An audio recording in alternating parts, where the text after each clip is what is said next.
Good morning, ladies and gentlemen. My name is Deborah Uber, the Education Coordinator for the Embryo Adoption Awareness Center. We are excited to have you all here this morning and are very pleased to bring you our newest webinar, Preventing Embryo Abandonment, Storage Solutions for Remaining Embryos. Now, our presenter today is Ms. Leah Freeman. Leah is the Donor-Parent Coordinator for the Snowflakes Embryo Adoption Program, and she's worked with over 100 different fertility clinics and their patients to provide disposition options, helping couples and individuals make the best decision for their family. Now, before we get started on the presentation itself, let's do a little bit of housekeeping. During the presentation, all participants will be in a listen-only mode. There will be a question and answer session at the end of the presentation using the questions you submit through the Q&A feature. You may submit your questions at any time during the session, and we will answer as many as possible at the end of the presentation. To ask a question, simply click on the Q&A panel in the lower right-hand portion of the screen, type your question into the dialog box, and click the Send button. If you happen to be in the full screen view, you can click on the question mark icon on the toolbar in the lower right-hand corner of the screen. This will open the Q&A panel on your screen only. When you submit your question, it will be visible to all of the panelists, but not visible to other attendees.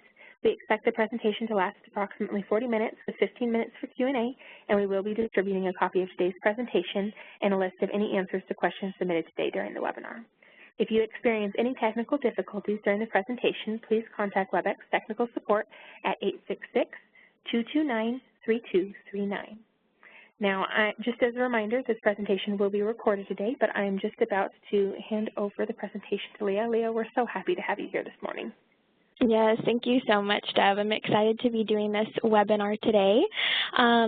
Like she said, my name is Leah. I am the Donor-Parent Coordinator for the Snowflakes Embryo Adoption Program. I may have worked with some of you in the past because I do work closely with clinics when I am preparing families for the embryo donation process through our program. So if I have worked with you, then it's great. I'm glad you're here. And if I haven't, then I hope to work with you in the future, maybe for some of your patients looking into more of an embryo donation adoption option.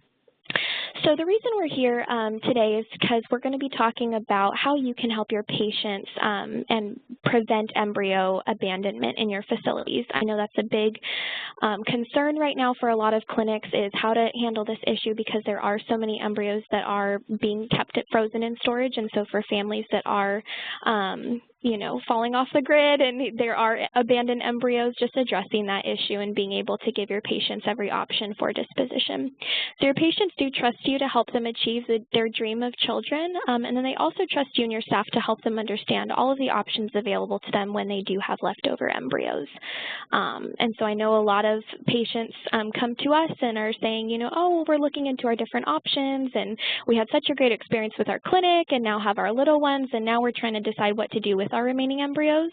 And so it's really helpful when they let us know that their clinic told them about us and their clinic educated them on all of the decisions regarding discarding and donating to scientific research, and we'll go over all of that.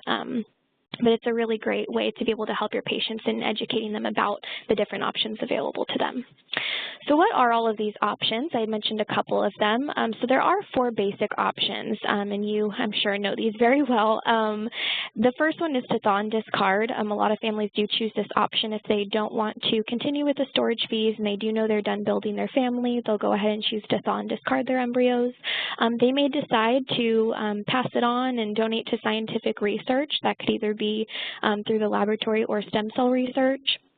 And then they can also choose to donate for reproduction through a clinic or agency. So that would be like an embryo donation program or a more embryo adoption program. That's more of where I come from as far as just applying the best practices of adoption to embryo donation specifically. So we do know that it is property and it is a transfer of property, but for a lot of families that do want a more open option, embryo adoption is where some lie. So that's that difference between the clinic programs and the agency programs, and we'll talk about that a little bit later. Or they continue to pay for storage. And so a lot of families, if they're not ready to make a decision, will just continue to pay for storage. And as you know, that'll build up over time, and then they come to this place where they feel like they need to either make a decision or they just stop paying, or they continue paying and don't do anything, and at which point the embryos are usually abandoned. So do patients understand all of their disposition options? And so a 2016 ASRM survey did answer that question. Education provided by healthcare professionals before initiating treatment absolutely met the needs of the majority of participants. They were able to know about the IVF process, but then after treatment, the educated received was not adequate to assist couples in making embryo disposition decisions. So obviously they do fill out that disposition form, but a big focus during that time is just on getting pregnant and building their family. A lot of times they're not thinking long-term and what to do if they are left with this decision of remaining embryos and what to do. And so a lot of clinics are trying to focus more on, okay, how can we educate them beforehand as much as possible. That way, when it comes time where they do have remaining embryos, they're feeling like, their patients are completely educated on all of their options.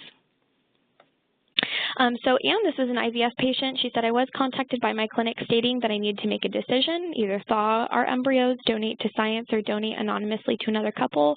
It was a very difficult decision for me and did cause a lot of emotional turmoil.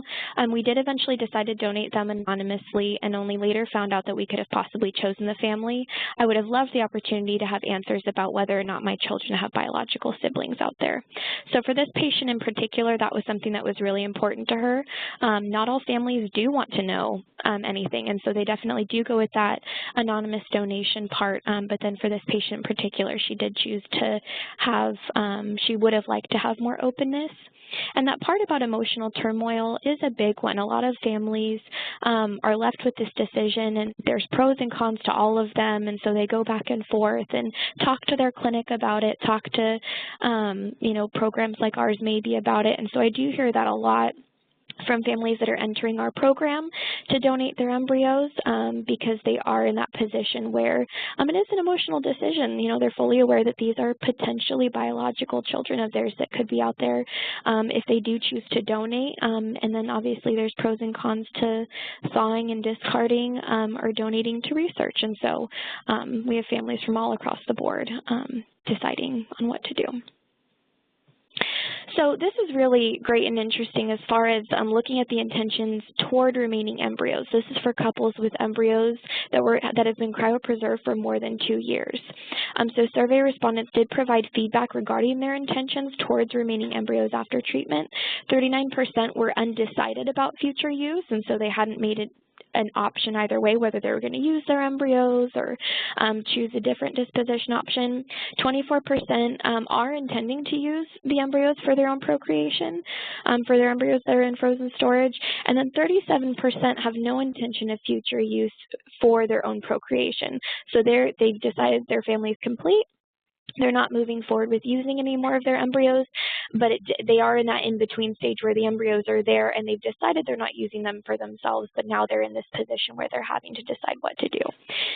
Oftentimes that is what can lead to abandonment, is they tend to get overwhelmed and, well, if I just, stop paying, or if I just, kind of pretend it doesn't exist, then, well, I don't have to deal with it, kind of a thing. And then that puts you guys in a rough position as far as the clinic and all of these embryos taking up storage at your facility, even though the embryos are considered abandoned. So 39% of the study participants felt conflicted about their original decision after treatment, especially if they had had 3 or more years of treatments. And so this is obviously a big journey that families go on as far as going through IVF, and the fact that their clinics are walking them through that is a wonderful, wonderful thing. And so with that disposition form in the beginning, it's wonderful, but then as we can see, 39% are conflicted after treatment and wondering, well, was that the best decision, or, would we want to use them in the future if, we're not using them, would we want to donate, would we want to thaw and discard, am I comfortable with that? So those are some of the questions that families are having. And then Scott, who is also an IVF patient, said, our clinic told us that we could freeze our embryos and explain the cost associated with yearly storage fees, but they didn't mention the emotional impact as we face these choices. So that's a big part that we do, like I said, hear from a lot of families, is that this is a very emotional decision. And so just like as you know, IVF is such an emotional decision, the remaining embryos for a lot of families is an emotional decision as well, to decide what to do with their embryos. So what are the disposition decisions, and how often do patients simply abandon their embryos as compared to the other forms of disposition that they can use?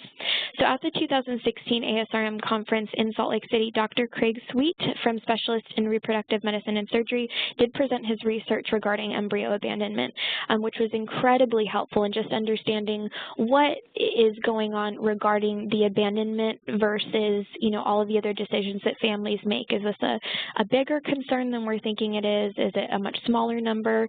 So this is incredibly helpful to see that 24% of embryos were abandoned. That was, quote unquote, the disposition decision that the family had made, passively at least. Excuse me. And so 45% were for autologous use. Embryo donation was 10%. And then regarding the donating to scientific research, that 6% was for the stem cell research, and then 13% was for use in the laboratory, and then 2% was discarding. So this was helpful, too, to look into the top 3 reasons for embryo abandonment. And this is something that we've talked to a lot of clinics about, with our program in particular with embryo donation and adoption.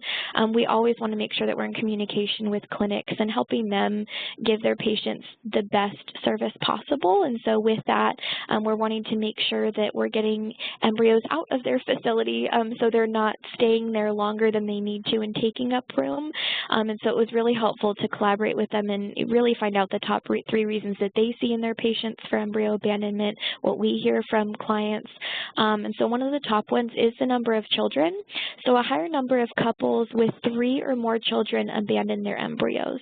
And so if families did have lots of children and they knew their family was complete, the idea of having more children was, incredibly overwhelming for them, but then the decision to go ahead and thaw and discard or donate was really difficult for them, most likely, from at least why a lot of clients have told me they took so long on the decision, when they stopped paying storage, is it just got to be too much.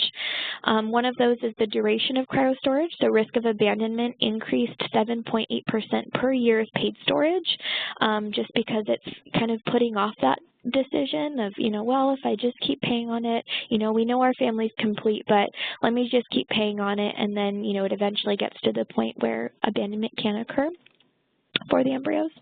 And then overall debt owed to their practice for treatment. So patients that abandon embryos often owed significant debts to their clinic. We have had, I can think off the top of my head, we've had multiple families come to our program, that have embryos that were frozen, some even prior to 2000, some, in 2001, 2005 range, usually before that 2005 range, where they've just put off that decision for so long, and oftentimes they have owed a lot of money regarding their storage fees, and so they'll call us very overwhelmed, and a lot of times, I'll have to tell them, well, you got to go back to your clinic and you have to pay the storage fees before you're able to get the embryos out of your facility, which is how most clinics do operate.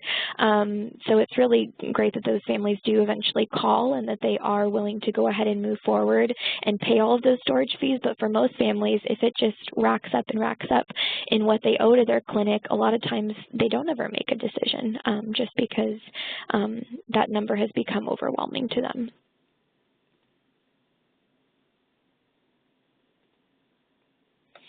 Okay, currently it's estimated that there are 1.3 million embryos in frozen storage in the United States, and that number is definitely growing as more families use this option as far as IVF to build their family.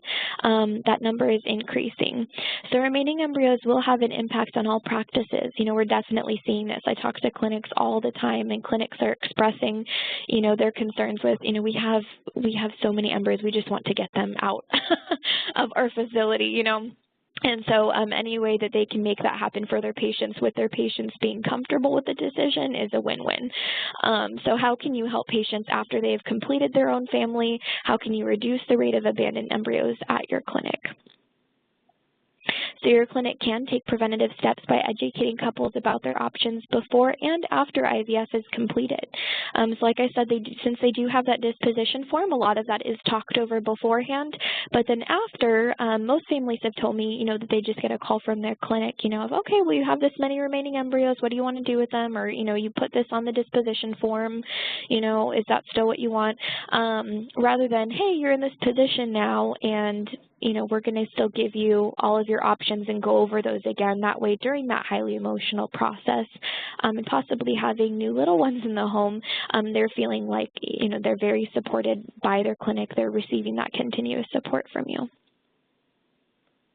So Lindsay, who is also an IVF patient, said, I wasn't okay with not knowing what had happened. I couldn't stop worrying that I would always be looking to the left and to the right in the grocery store, wondering if that was my child. What if my girls grow up and run into someone that looks like them? I've also had, as a side note, some families that are concerned, with, well, what if with anonymous donation, maybe through a clinic program or another program, what if they end up growing up and, accidentally marrying their sibling, and they always feel ridiculous asking that question. But, you hear these stories in the news where, things like that happen. And so making sure that a family feels comfortable with whatever option they have, and if that means a family being comfortable with more openness, then, there are options out there like that, such as our program. So are there storage options for patients who haven't made a disposition choice? Obviously, because embryo storage costs are one of the main reasons for families abandoning their embryos and just stopping paying the storage fees, is because it just grows and grows. And so I know I've talked to a lot of exhausted billing departments at clinics that, they're just kind of in this cycle of having to send all these out and, a lot of times, and not get too much in return regarding the families that have just checked out. And so if there's a way to go ahead and educate your patients on how to manage storage costs and give them options, then we're absolutely wanting to help you with that as well. So talking to your patients about their storage options does demonstrate your ongoing concern for them. This goes back to what we've been talking about, but for all of our clients that have come through our program, specifically for embryo donation and adoption, the ones that have just, said wonderful, wonderful things about their clinic and have had great relationships, it's because their clinic was in communication with them as much as they're able, and we're able to give them all of the information that they needed, because this is such uncharted territory for a lot of families. And so there are storage options that do lower their costs. It removes embryos from your facility because they are going into long-term storage.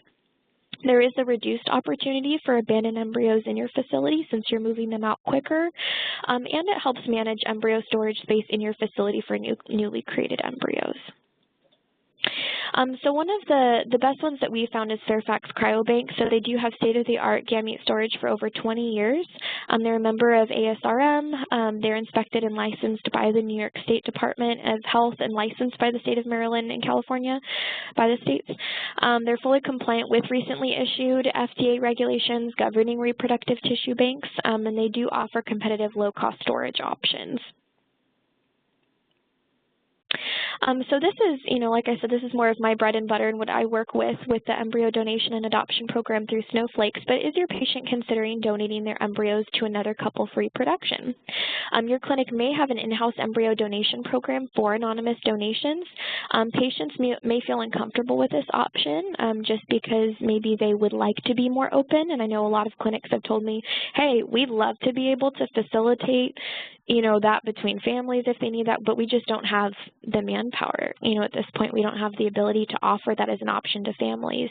And then some clinics are more uncomfortable with that. Some clinics would like to just have the strict donation part of it and have it be completely anonymous. And then I've also had other families that are comfortable with anonymous donation.